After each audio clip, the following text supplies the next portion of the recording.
Hi and welcome back to our page. One of your carers comes to you and says, I need to tell you something. At my other job, a service user has accused me of sexual abuse during personal care. The police have been called and the other employer has taken statements. And now the carer is standing in front of you, telling you everything, being completely open and transparent about it. She's got a great relationship with your service users. They love her. They've never been any concerns and she's telling you voluntarily, which feels like the right thing to do. So what do? Do you keep her working or do you suspend her?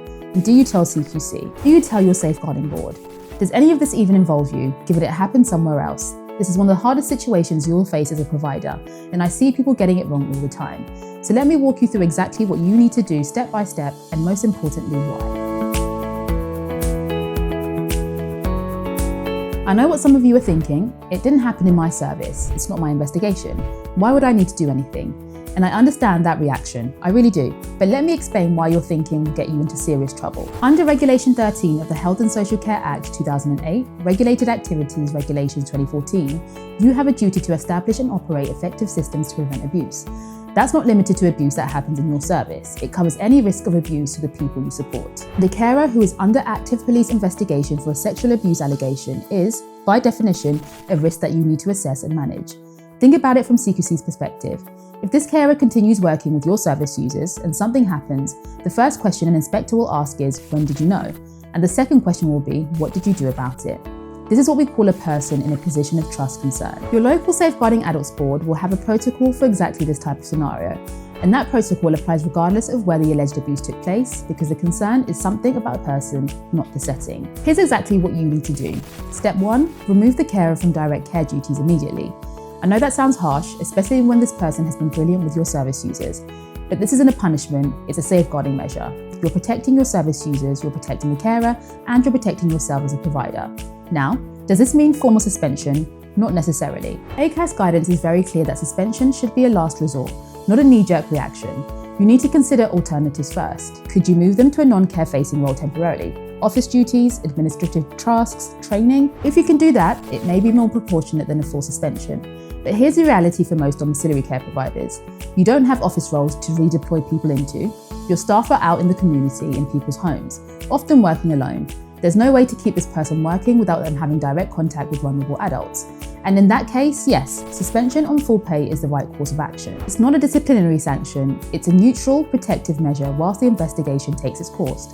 Document your rationale, write down why you've made this decision, and if you suspend, record the reasons. If you find an alternative suspension, record why that alternative adequately manages the risk. This documentation protects you at every stage. Step 2, contact the local authority safeguarding team. I saw someone in a forum asking, do I need to tell safeguarding if it happened somewhere else? And the answer is absolutely yes. Section 42 of the Care Act 2014 places a duty on the local authority to make inquiries when there's reasonable cause to suspect that an adult with care and support needs is experiencing or at risk of abuse. Your service users are adults with care and support needs. A carer under investigation for sexual abuse represents a potential risk to them. The local authority needs to know. And here's the thing that I always say. Imagine the worst case scenario. Imagine the allegations turn out to be true. Safeguarding will want to know why you didn't tell them. They'll ask when you became aware, and they'll want to see evidence that you acted on it. Similarly, if the allegations turn out to be unfounded, safeguarding will simply close the case. There's no downside to reporting. There's only downside to not reporting. Step 3, notify CQC. Now this is where it gets nuanced, so listen carefully. The statutory notification under Regulation 18 of the CQC registration regulations requires you to notify CQC of any allegation in relation to a service user. Key question is whether the allegation relates to the carrying on of your regulated activity. Strictly speaking, the alleged abuse happened at another service, not yours. So you could argue the notification is not technically required. But my advice, and this is based on years of experience, is to notify CQC anyway. Here's why. CQC operates on a principle of candor and transparency. If you know that a member of your staff is under police investigation for a serious allegation and you don't tell CQC, they'll find out later, and the question is, why did you not tell us? This looks like concealment. That damages trust, and that will absolutely be reflected in your inspection outcome under the well-led key question. Notification is simple. Log into the CQC provider portal and submit a safeguarding notification. Explain the situation factually. State what actions you've taken. It takes 10 minutes and it puts you on the right side of the regulator. Step 4, conduct a formal risk assessment.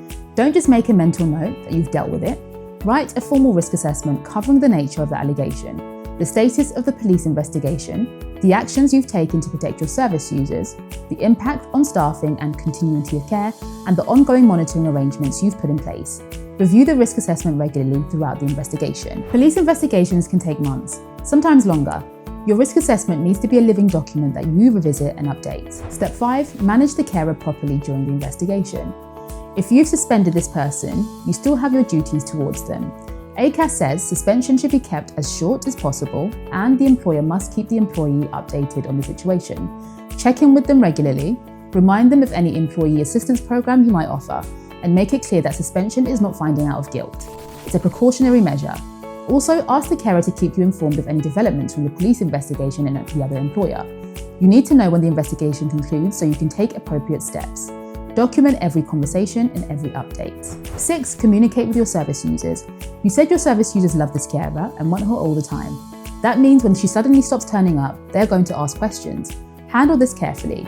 You cannot share details of the investigation because there's an active police investigation and the carer has not been found guilty of anything. But you can say that the carer is currently unavailable and you're arranging alternative cover. If service users or their families press for details, explain that there's a confidential employment matter that prevents you from sharing more, but that their care will not be affected. Step 7, don't conduct your own investigation into the allegation. This is really important. The alleged abuse did not happen in your service, the police are investigating, it's not your place to interview the complainant, to gather evidence or make findings about what you did or didn't happen. Your job is to manage the risk to your own service users and cooperate with the police in safeguarding if they ask for information. Once the police investigation concludes, you can then decide what internal action you're going to do. Let me tell you the mistakes I see providers making in situations like this, because I see them regularly. Mistake 1, keeping the carer on duties because she's good at her job and your service users like her.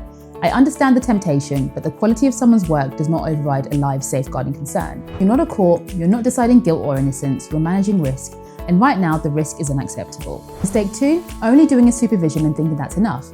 A supervision meeting is a good start, but it's not a safeguarding response. Supervision is an employment tool. Safeguarding requires referrals, notifications, risk assessments, and documented decisions. They're not the same thing.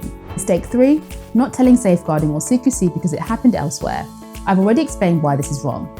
The allegation may have happened elsewhere, but the risk to your service users exists right now in your service. Safeguarding and secrecy need to know. Mistake 4, suspending without any documented rationale. Some providers panic and immediately suspend without recording why. If the allegation turns out to be unfounded and the carer brings a claim against you, you need to show that your decision to suspend was reasonable, based on genuine risk and that you considered alternatives. ACAS is clear, suspension must have reasonable grounds. Document those grounds. I want to address something that comes up a lot in these situations.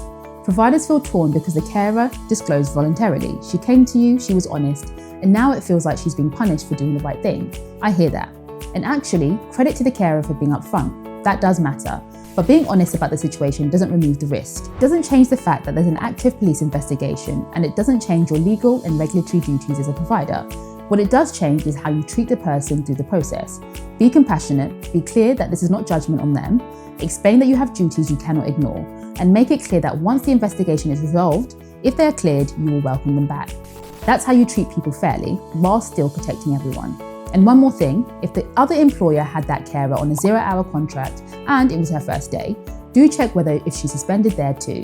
If she's not suspended by the other employer, you need to ask why, because that raises its own concerns about their safeguarding governance.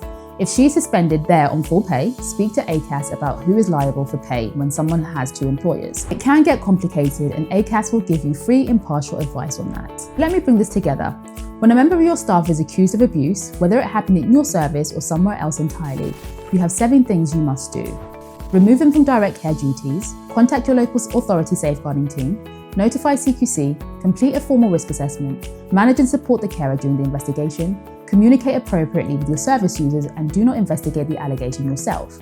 Every single step needs to be documented, every conversation, every decision, every rationale. Your evidence trails is your protection. And I know this is difficult. Nobody becomes a care provider because they enjoy dealing with safeguarding allegations. You get into this because you care about people, but caring about people is exactly why you have to follow this process.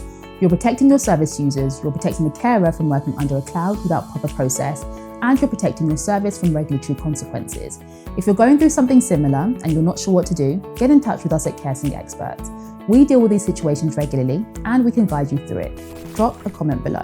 However, before you come to us, I would always strongly advise for you to check with your HR department or employment law services. If you've been in this situation before, how did you handle it? Did you find the process straightforward or did you struggle with the decision? I want to hear from you, because the more we talk about this openly, the better we all get at handling it. If you found this video helpful, make sure to like, comment, share and subscribe, and I'll catch you in the next one.